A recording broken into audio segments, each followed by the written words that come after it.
camera am I on? Which camera do I begin on? That one over there? Yeah, that one there. Okay, I didn't do that last time, I don't think. Did I start on that one last time? Never mind. Hi everybody, welcome to Simon on the Sofa. If you're wondering why I'm looking so cool, then you might not have seen the talk with David Goodfellow, and I'm still at the Kindness Offensive in a wonderful location that the guys have let me come down and film today, and I'm with a wonderful man called Robert. How are you, sir? I'm really good. Happy to be here. Yeah, wonderful to see you. So, yeah, I haven't met this wonderful man before. I've watched the video of him. So here we are, showing up for a wonderful conversation. Enjoy. Thank you for watching. So we're going to start cool. You got the reds, I got the blues. You're looking very cool. Well, likewise. Takes one to know one. And all that, yeah. So I think, based on the very little I know about you, and just being here now and having this opportunity to share a conversation to the world and people watching, people watching us, exactly.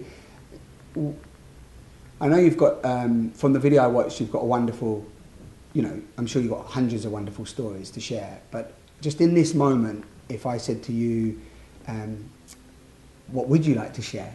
What would come up for you? What's the first thing that pops up for you? I don't know really. I mean, you wanted to do something about Muhammad Ali.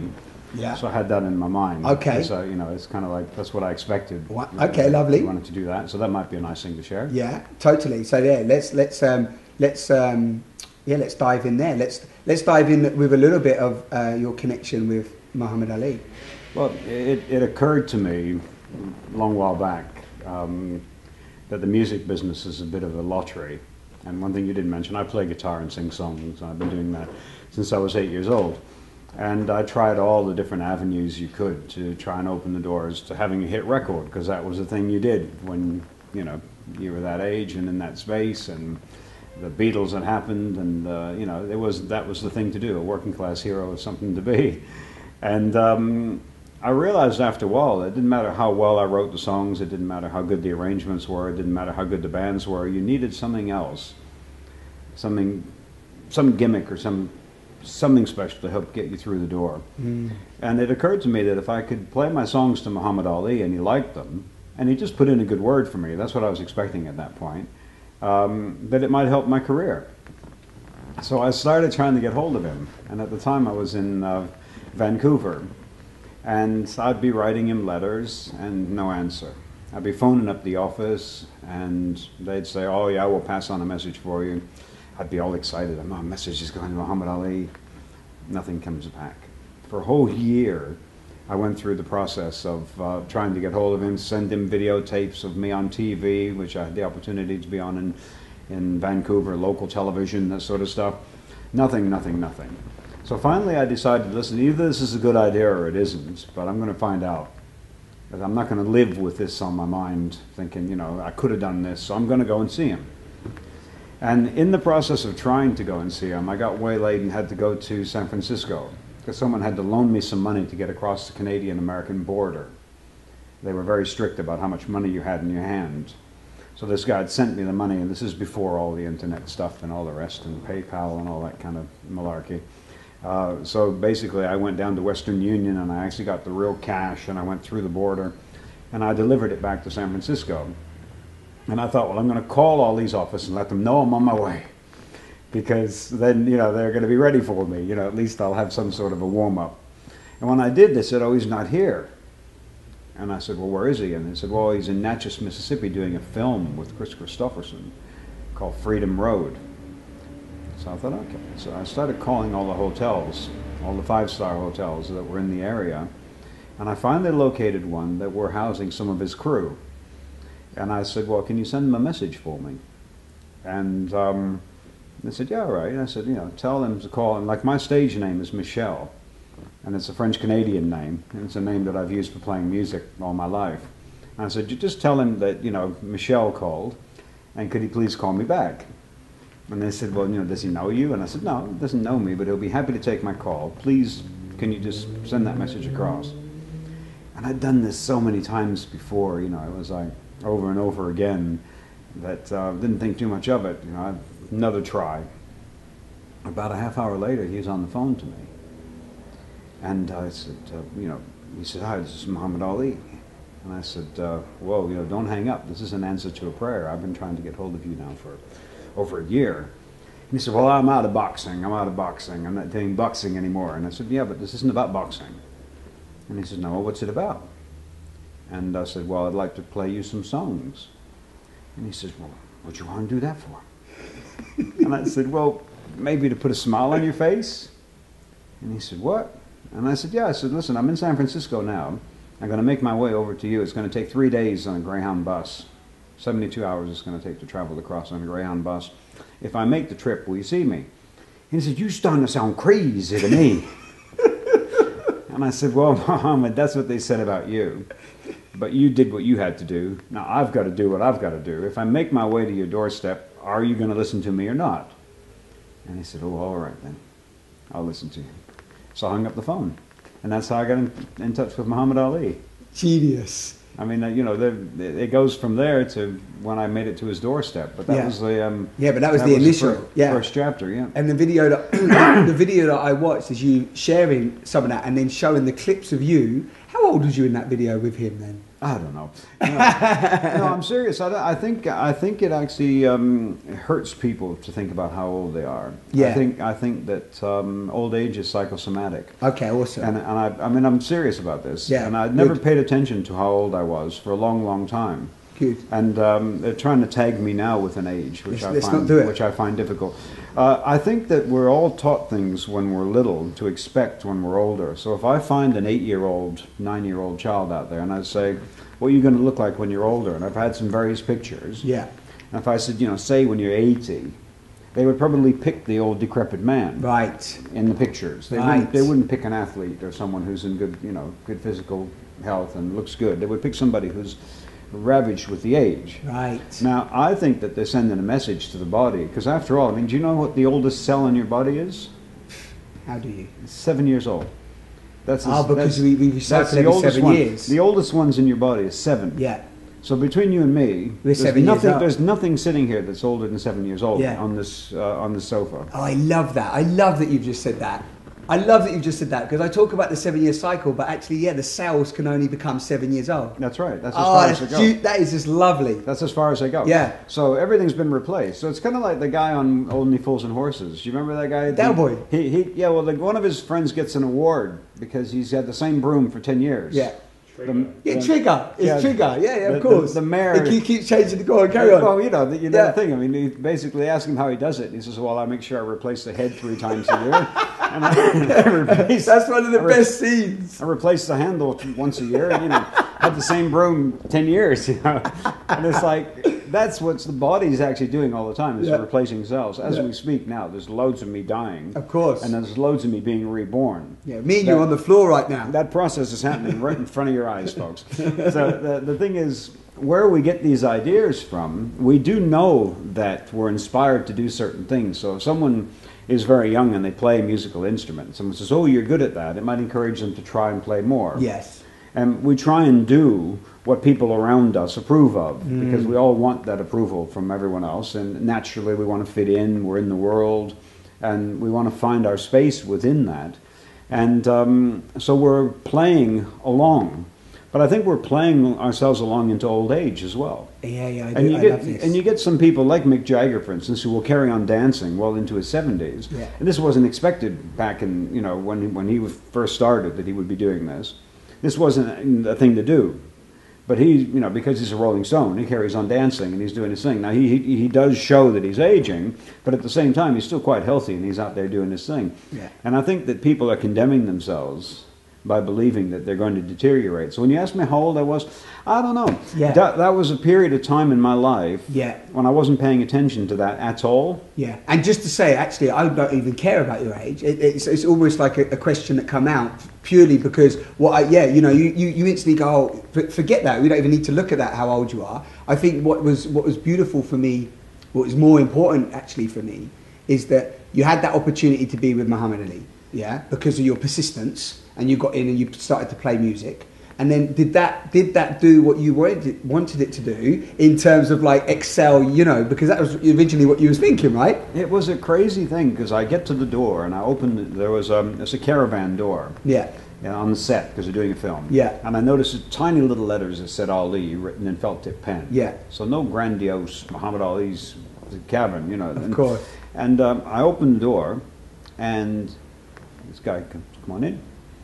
So I came in, and there's Ali sitting there, and the whole place is full of people. This is jam-packed full of people. What, the whole caravan? Yeah, they're all sitting in the whole thing, you know. And he said, well, who are you?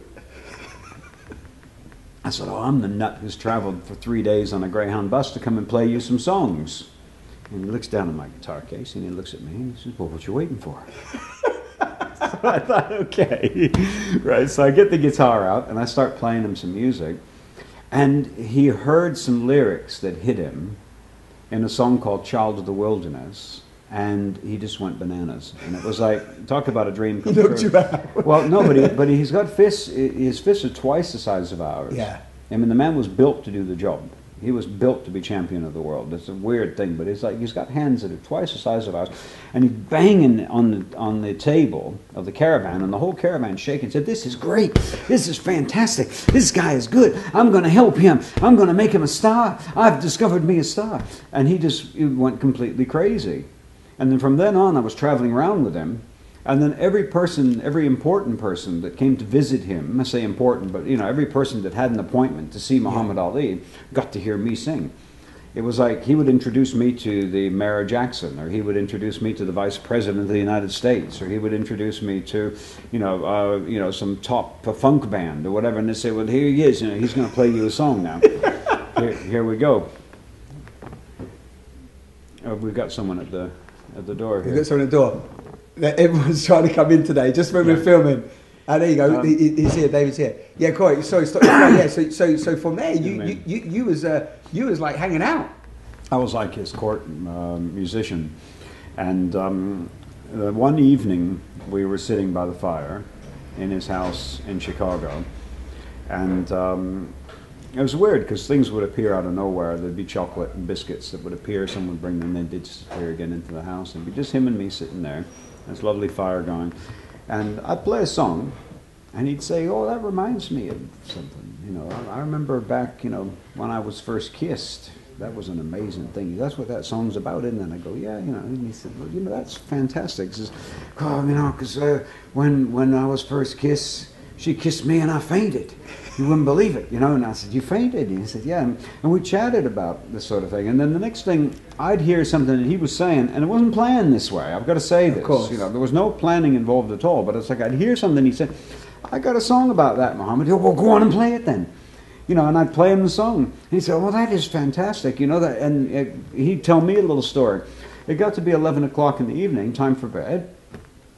And I said, Muhammad, you know, this is really a beautiful evening. You know, if we'd only had a camera like this, right, standing there, just a camera, listening to you say all these things and listening to the music, I said, I think it would make a fantastic show. Yeah. And he said, oh, no.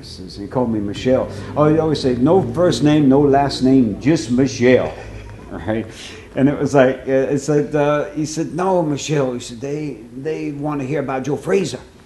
I'm a boxer. He said, they want to hear about Joe Frazier. And I said, no. I said, you're wrong. Yeah. I said, you're wrong. I said, these people would love to hear they want to meet you. These feelings from the heart. Yes. It's like from your heart and not your fist kind of thing. You know, nice. they would love to hear these things, Muhammad. And he said, well, could you set that up? Now, I have never done anything at all whatsoever except sit in front of a camera and be interviewed because of a song or a band or played. Yeah. I haven't got a clue about television shows. I don't know anything. So, of course, I said, yeah, sure I could. You're just in the flow of it, right? You're just there. It's like, why say no, right? Well, hey, you know. Yeah, because you suggested it as well, so why cut it off? Well, and he said, well, you do it, and set it up, and I'll do it. Yeah. And I said, well, we'll get a letter set up in the morning where you agree to do it so I can show people that you're going to do it so I don't have to keep calling you up and confirming it, you know, save you being bothered by it. And I said, and I'll see what I can do. It took me 3 months to find all the right people to put the whole thing together. And then we did this TV show. And It's an hour-long show that expresses, I guarantee, stuff that no one's ever seen of Muhammad. Absolutely. What, it aired or it didn't air? No. The thing was, during that period of time, I was getting a bit cocky because I was thinking, right. So you was here. You must have, I was going to ask you that. Carry on anyway. Things are happening here for me. Of course. Right? Everything's coming up roses. So somebody said, you need a manager, and we know someone next door who can do the job. And I thought, great, everything's happening for me. I've got musicians coming in. I had the Jackson Symphony Orchestra working on my album. Wow. Had a funk band, a rock band, separate people playing other instruments. Yeah. I had the Miss Black America singing on it.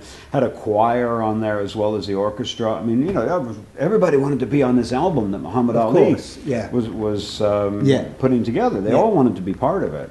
And most of them did it for nothing. Most of them did it just to be part of that album. And being with Muhammad Ali and that whole environment, right? I mean, the first flight of the Gazelda Dragon became a party. That was the name of the album. And it became a party that lasted for several months, where people went into a studio that was running 24/7.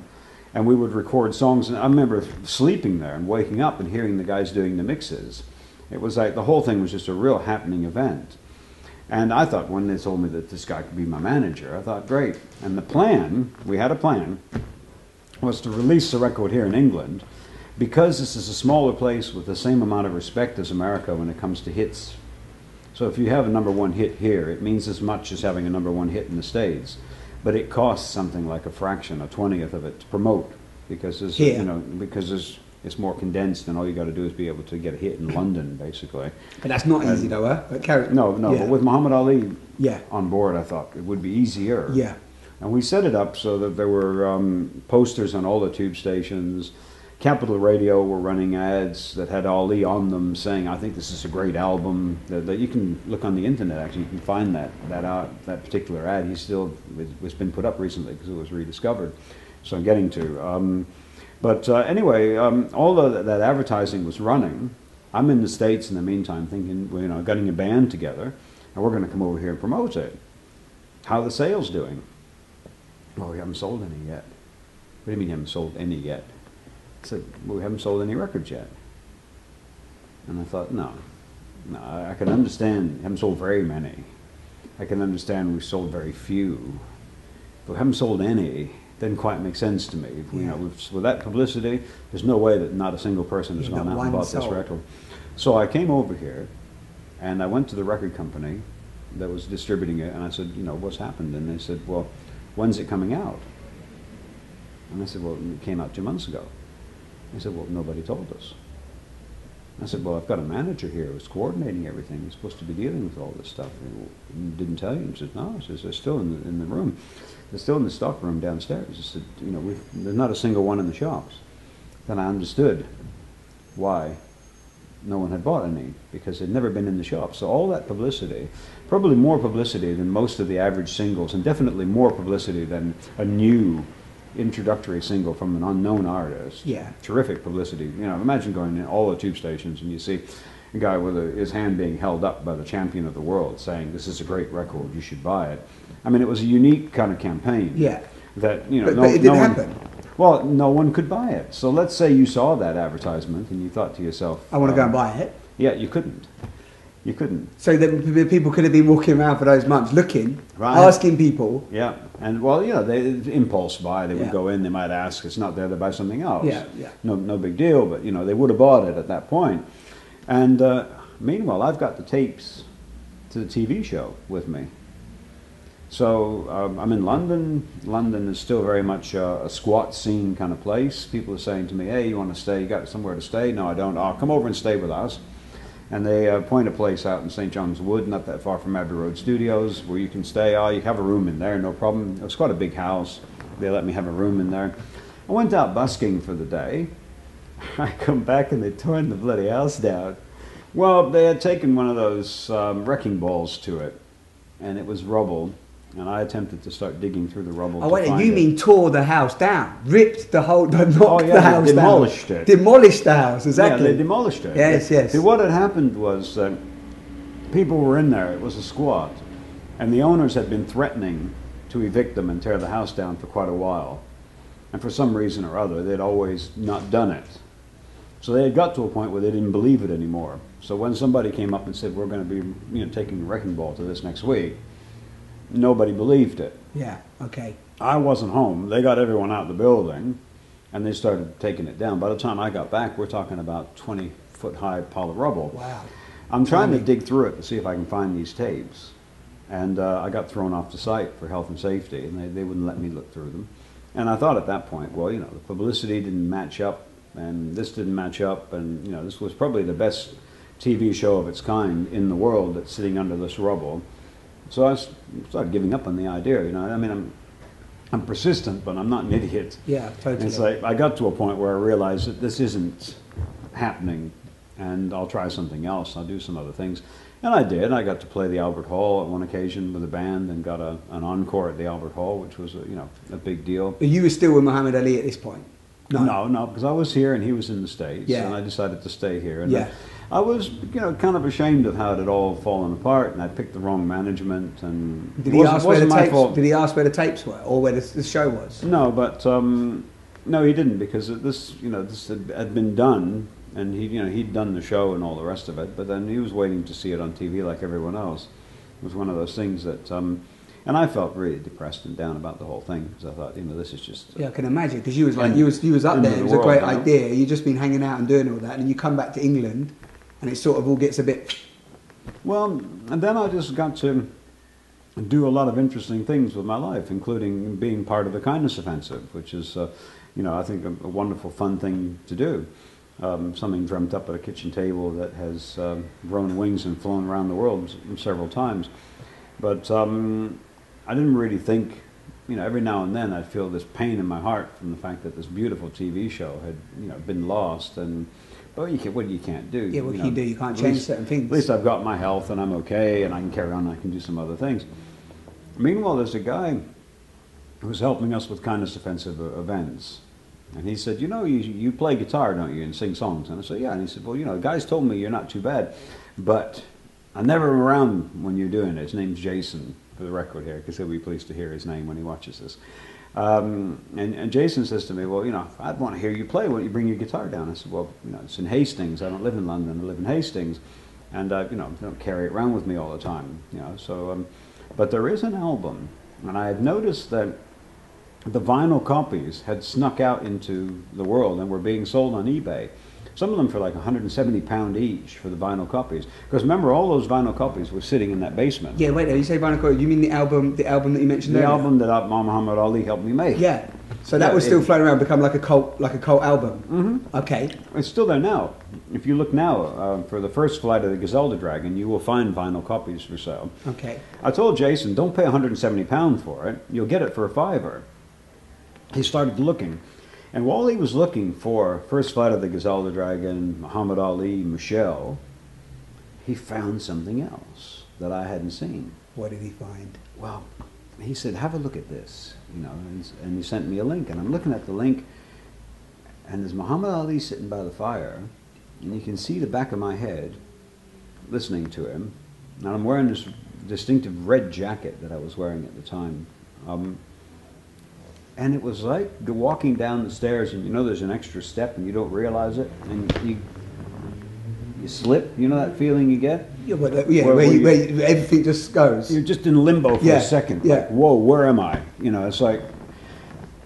And I heard him talking about some of the stuff that we had done in the show. And I thought, how on earth, where does this come from? This doesn't exist anymore. Who's done this? There wasn't in the day when you could, get your phone out and do some filming. Yeah. We're talking about 1979 here. This wasn't happening in the world. Yeah. This is a whole new thing now where, you could think, oh, maybe someone took a picture of it on their phone. Yeah. How on earth does this exist? Yeah, where's it come from? Jason contacts me again, and he said, hey, there's a lot written down underneath it you want to read in the description. So this was a link online, yeah? It was a link on YouTube. Right, on YouTube, It was a YouTube clip. Right.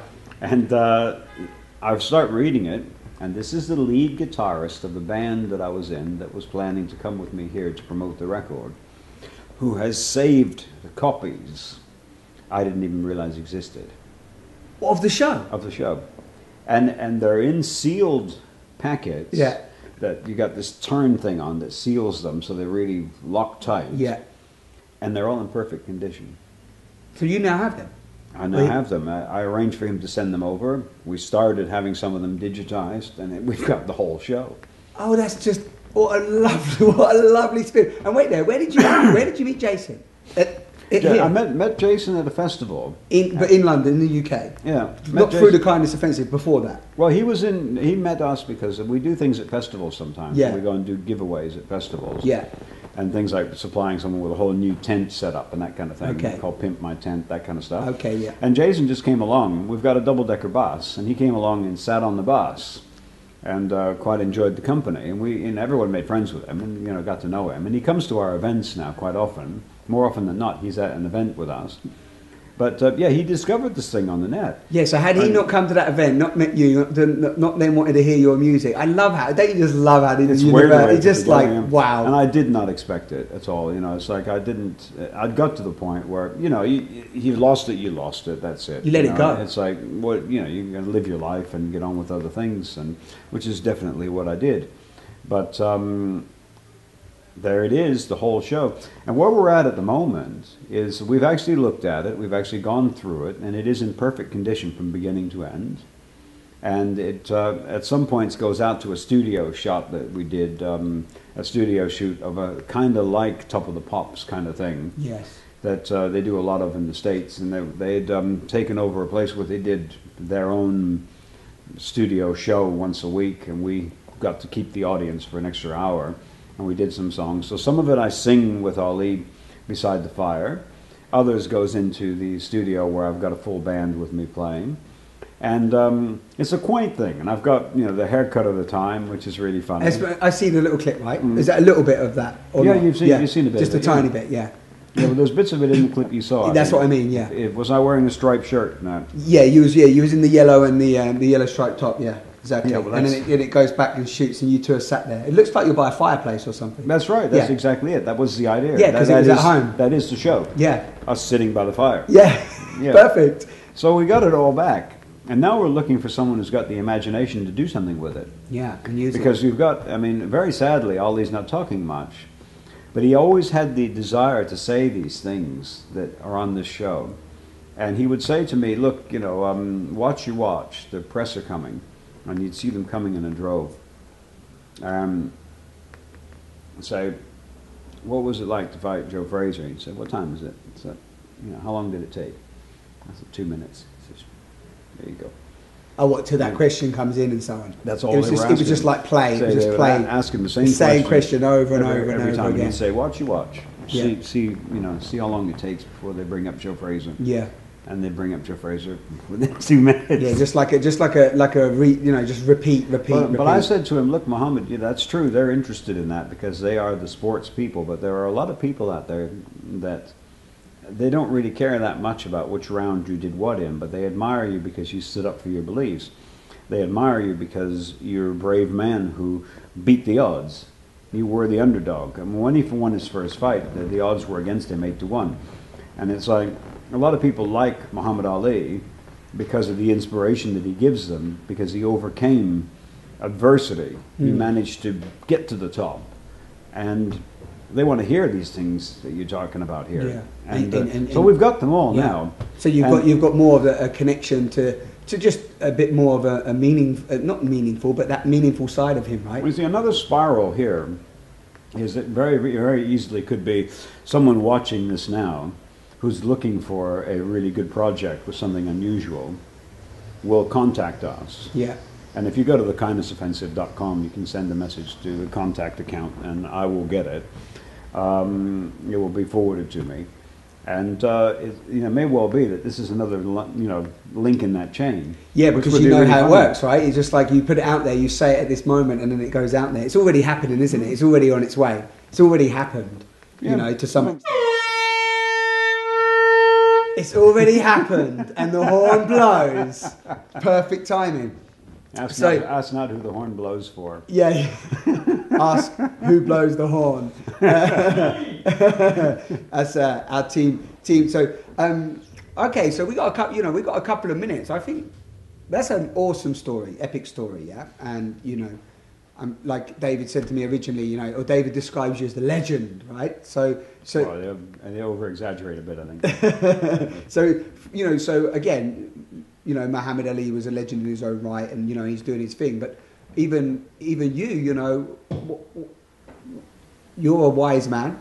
Yeah, you've actually, you know, yeah, I know, you know, that's nice, but like even the kindness offensive has definitely stemmed from, you know, what you have contributed or shared to the guys. Well, it's kind of weird that, you know, I mean, I love to take credit for things, Yeah. but I can't take credit for the kindness offensive. This is a weird thing. I taught them how to get stuff, but they decided to give it away. Yeah, exactly. Now, I've been giving stuff away all my life, and I realized that it was a good thing. And I hope that had some influence on what they did. But I knew if I insisted, I'm going to teach you how to get stuff so you can give it away, if I put that proviso on it, that it wouldn't be as much fun. Exactly. So I've got to say, I mean, they came up with it and came up with the idea and went out there. I mean, there were 4 of us at the table when I taught them how to get the pizza, and they were constantly calling me for advice on how to get the other stuff and saying, you know, I miss this, I miss that, I can't get this Hoover from these people, and then I'd get it for them and show them how to go about it. And all that mechanism, it is true. I had learned how to do that as a matter of survival. Yeah. Because I wasn't a millionaire, but I needed things. And when I needed things, I thought if I could get them honestly, without lying, and convince someone that they can have some fun in providing them, then, you know, the whole thing could be an enjoyable thing. But it was the lads who decided to go out on Hampstead Heath and ask people, what can we do for you? Yeah. And they started a spiral, which is so much fun. And it's like now, it's not, people ask us for really weird things. And, you know, we were asked to stop traffic in 7 different places in London to demonstrate that borders shouldn't be happening in the world. And we managed to do it. I mean, really crazy things. People are asking us, and we don't say, no, we can't do it. We figure out, how can we do it? And it's great being part of a group that actually has the nerve to try to do the impossible and constantly does it. Yeah. And it's like, how do you get, you know, there are 10,000 kids in London who would not get a Christmas without us. How do you get them toys? Yeah. And all of a sudden you're talking to people who have got that much, and you see a lorry arrive that takes you 5 hours to unload, and you think, wow, you know, it really is an amazing place we live in. There really is magic in the world. It really does just take a dream. A little bit of impetus from one person can make all the difference to loads and loads of people. And it's not like we're anything special. It's like we've just had the nerve to try it. We've had the nerve to step out. It's like with Ali, I had the nerve to go knock on his door. That's what I was going to say. That you just know. took the words out there, because I was going to say that's something that you do have as a natural, you know, it's that adversity again, isn't it? And we haven't had time to know that full journey of yours, but I'm sensing that, you know, like you said, a musician, an artist, that just a human being, you have to knock that door, or the 100 doors. There's a saying, isn't there, that, you know, you keep knocking, I can't remember what it is, we keep knocking, and it's even the 100th one you keep knocking, you know, it's like... Well, there's going to be someone. Somebody's going to answer, right? It's a sales pitch, isn't Yeah. it? You look at a street and you know that someone in that street is going to buy, and you've just got to find them. It's that kind of attitude. It's not, you know, will it happen, it's when will it happen. And so it is about not giving up. Oh, absolutely. You know, because so many people, and actually listening to this, because, you know, these are transformational conversations in a sense, and what I feel it's lovely what you're pointing to for even people watching, and David did the same today, is just, I suppose, just do that thing that you know that everybody has something in them that they really want to do, whether it be a musician that wants to, you know, get out there and be there, or somebody who wants to do kind of whatever, whoever it is watching it. It's just like, go and do it, isn't it? You've got nothing to lose, you know? I realized that I was using the music as a vehicle to make people smile. And what I really liked was when the audience comes with you and the audience enjoys it, and you know the audience is having fun with you and they are smiling with you. Yeah. And that's not that much different from getting 100,000 things to give away. It's not that much different from looking at the needs of one small family and what they need. It's all about sharing. And we're in a world where there are lots of us. If there was only a couple of us, we might say, oh, you know, we're here to, you deal with that half and I'll deal with this half. But there's a lot of us, and it's quite natural to share. We all have things that the others need, and we can all bring together things and make them better. And when we come together, we are bigger than the sum of our parts. Something magical happens when people work together and share. And I think that, you know, it all comes down to sharing. It all comes down to wanting and feeling what is natural in the world, and everything cooperates in that way. It's like when you eat food, your food gets shared through your body. You don't think about it, but your toe is getting a bit of it, your end of your finger is getting a bit of it. All parts of you are working together. Yeah. People say, you know, that working together and sharing is just an ideal. But what would happen if your organs stopped working together? Yeah, exactly. You wouldn't be here to do this interview now. Yeah. Because that's a necessity. It's a part of life. I think it's a vein of life that exists within all of us that we're here to tune into. And the more we tune into it, the happier we are, and the more comfortable we feel, and the more confident we feel. So, hang on, back there something impossible happened for me. I didn't expect that I was going to get that meal. I was quite hungry, and all of a sudden someone helped me with that. That gives me the courage to maybe, hang on, I've got a dream. Let's go and see the most famous man on earth and see what happens. Yeah. Now, anyone could make that decision. Yeah, totally. As it turned out, when I made that decision, when I knocked on his door, I met a really beautiful person. Muhammad Ali is 100%. Yeah. He's a really beautiful person. He's someone that hasn't let his fame go to his head. Funny enough, because you see him screaming about how he is the greatest. But for me, he's the greatest in a different way. Yeah, yeah. You connected to him on such a different level than so many even get the opportunity to as well. Just as one individual, as we can connect, me and you can connect like that. You know, me and David, me and whoever. You know, but it's like you actually had the opportunity to connect just in a different way. You know? Yeah. Which is beautiful. Well, it's a different side of him that a lot of people don't see. Yeah. And it's also a side of him that he didn't expect. He was unfolding, and what we did kind of happened naturally, sitting by the fire. I didn't go in as a reporter trying to introspectively find out who's the real Muhammad Ali. Of course. I was just some kid who wanted to get his music heard and thought, you know, if I have the most famous man on earth by my side, it can't hurt. You showed up with no agenda. No, that's really. Right, yeah. You sort of did have an agenda, but no, it wasn't a big expectation on like maybe even the outcome. Do you see what I mean? I thought if you put in a good word for me, that would be enough. Do you see what I mean? So it superseded. I've got Ali as one of my fans. Yeah. But it turned out, I mean, if people watch the show, you know, or bits and pieces, he actually introduces the music and says that it's the greatest music of all time. Yeah, that's a bit issue. To him, it was the best. Yeah. And to me, you know, I can't ask for any more than an accolade like that. It's something quite a fascinating thing that he was that taken by it that he would say publicly, you know, this is the greatest. Yeah. And, you know, for a man who understands that side of things, for him to actually stand up and say that, you know, is a huge compliment to me. And it's made me feel good about my music ever since, in a different way, on a different level. Yeah. You know, and it's something he could do. It's something he had the ability to do, and he didn't shirk it. Yeah, because of his presence and his personality, his character. So, you know, so I'm going to ask, just before we finish off, I think just something that's coming up for me as you're talking as well, and I'm listening, but also this keeps popping up, is...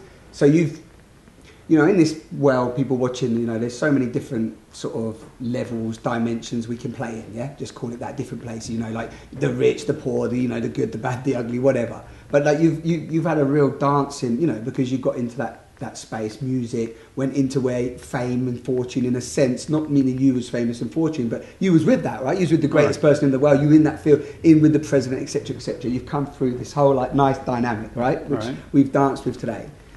So what would you, where you are right now in this moment, how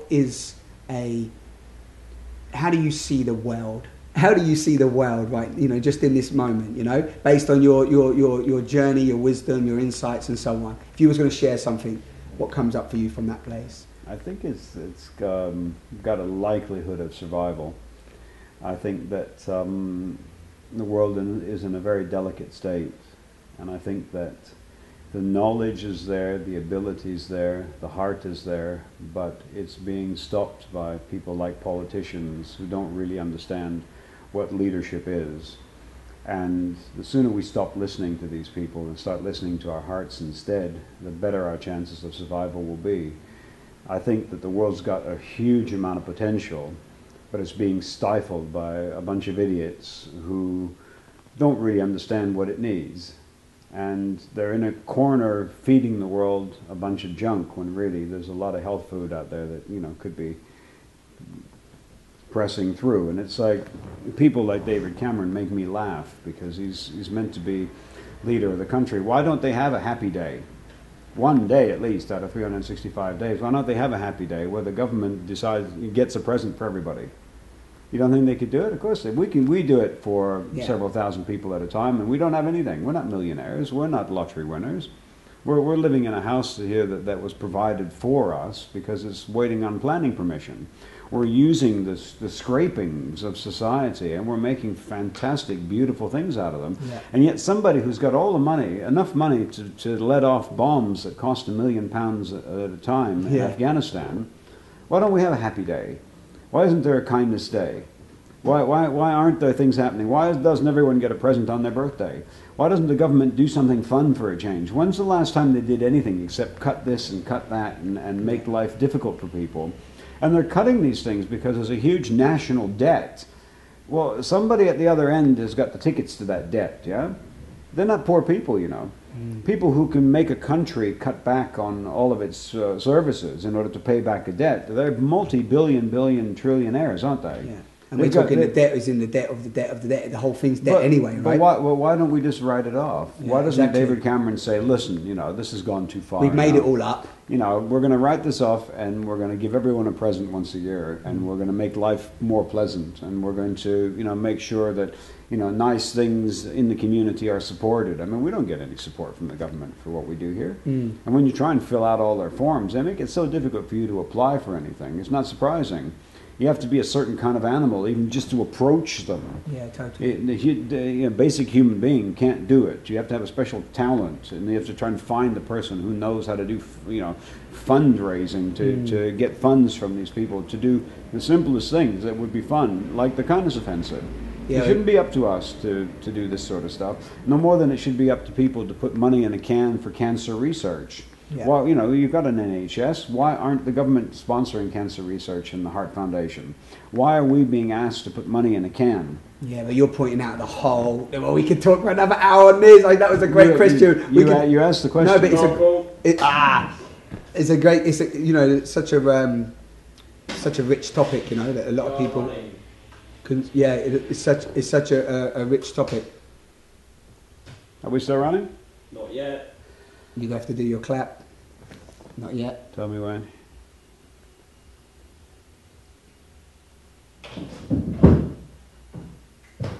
Yeah, one clap we got. Thank you. All good. Yeah, it's such a. Yeah, I'm mindful of time. It's such a great question to ask you. I was saying, but it's like when. Brilliant question. Yeah, we could go in so many layers with that, because I know that it's not even about blaming, but it's very much about the systems and structures in place that, and more often than not, that's where we come from, that place of, you know, you and David and the kindness offensive are talking about openness, love, you know, sharing, giving, you know, all of those beautiful attributes that really serve and, you know, make a big ripples and difference. But what we're talking with, when we look at politics and we look at all this other stuff in society, we are seeing foundations of fear that have created those, right? So these guys are not even thinking about you know, what you're mentioning here. You know, they're caught in their own. It's like two worlds sometimes. You know what I mean? It's like a world of fear. Creating a situation where the do-gooding thing. If you say to someone, "You want to volunteer for something?" They go, "Oh, all right then," and they feel like that. A lot of people do volunteer, and hats off to them. But what happens is that they come home thinking, "Oh, well, that was drudgery, but I did what I should have done." Yeah. Well, I mean, if you listen to David in the other interview that you did earlier, I mean, he's absolutely right. It's fun to be kind. It's fun to do nice things. That's not something they tell us about. They don't want us just enjoying doing those sort of things, because they've got all this crap they want us to buy in order to fill a gap in our lives that they themselves create. Yeah, exactly. And at the end of the day, you asked me about, you know, how I feel about the world. And I think, you know, it's diseased with politicians at the moment. And if they got rid of them, I don't mean kill them, but retire them, send them off to the country somewhere in their fantastic mansions, and let them live out their lives in luxury. But stay out of ours. Leave us alone to get on with it. Trust us that we can do something good with it, and we'll do something good with it. Look what we've done here. We're not being directed by you to do the kindness offensive. This is something that's being directed from in our hearts. This is something that comes out of the sense and sensibility of having fun with kindness. And there are plenty of other people who would express their own, you know, this in their own way. Like all the flowers in a garden can be different, but they've all got that same feeling of being a flower and, you know, sending out that. And it happens naturally, right? It happens naturally. You're not cutting you short, but saying in nature you It's see it. It's absolutely happening naturally, right? You've got all the diversity, and it's like there's no judgment. Everything's happening, and it's doing what it's doing. It's and it all absolutely seems to be amazing. beautifully amazing. It's amazing, yeah. You know, so how do you feel? You know, there's a beautiful vision, right? But how do you feel? That's not. You know, I'm speaking to a lot of people in the world now, and there are many different organisations. I don't use the word organisations, but you know, movements like yours and different, you know, different people doing, you know, really, I could say, coming out of the society, coming out of politics, coming out of the grid, if you want to call it that, and creating more harmonious things. Do you feel that can happen? Do you feel that it has to be both those things? Do you think that's really where we're going as a collective, as you know, in society? I think that, you know, I've got faith that people will see the sense in doing the right thing eventually, and that the resources, a lot of stuff is being wasted, for instance, at the moment, that doesn't need to be wasted, and a lot of people are going hungry needlessly because there's plenty of food being thrown away. All of that sort of stuff, people need to start seeing that we can do something with what we've got. Yeah. And if we just used what we have now and the knowledge we have now, we could turn this world into a paradise. Yeah. And I think that that ability is there, and as people realize that, you know, it's not up to the kindness offensive to change the world. Of course. It's up to you. Yes, yeah. You know, It's up to you guys. You find your footing and do something nice today. Yeah. And you'll see the difference. You want to make the world a better place, you don't have to wait for some fantastic event to happen to make the world a better place. Or rely on somebody else to do it. You can do it yourself. Yeah. In the you know, just in passing a smile on to someone, you can do it. And we shouldn't be discouraged from the power we've got, but they don't like to encourage us to have the power to make the world a better place because they want the power to tell us what to do. For whatever perverted reason, they've convinced themselves that they have something to teach us. And I seriously believe that they have a lot to learn. Wonderful.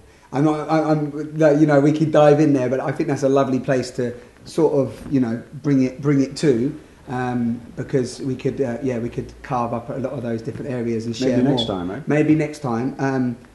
Yeah, I just want to say thank you. It's been wonderful to like listen to that, a little bit of that journey that you've been on, and also just to tap into some of your uniqueness, your greatness, your wisdom, your insights, and spend an hour with you or whatever we've been on. And I just want to say to the people watching as well is, you know, these conversations are an opportunity for you just to take from whatever is resonating for you and explore it, you know. As David said in one of the other ones, and as we're saying here, there's ways of being in this world, it feels, you know, that are often outside of what we've been conditioned to believe. You know, and I think today, definitely these two conversations I've had are just really pushing the boundaries. It doesn't matter about what you believe and getting caught up in too many other beliefs, just tune into where you're at. You're here on this planet, we're revolving around one of the 100 billion galaxies. You know, we're here, it's like you're alive, you're breathing, you made it through. You was the one of the 250 million sperm cells that made it through. You're not, there's no age, because your cells only get to 7 years. That was the beginning of our conversation, right? So, you know, break the mold, guys. Let's you know, there is a paradise already here, and we can actually live it by being part of it. So thank you so much for tuning in. Subscribe if you haven't already. Share with friends. This has been a wonderful conversation with Robert for the Kindness Offensive. Fantastic. Are you happy to give me a hug? Absolutely. Awesome. Wouldn't leave without it. That's it. Nice one. Excellent stuff. Thank you so much. You're very welcome. Thank you.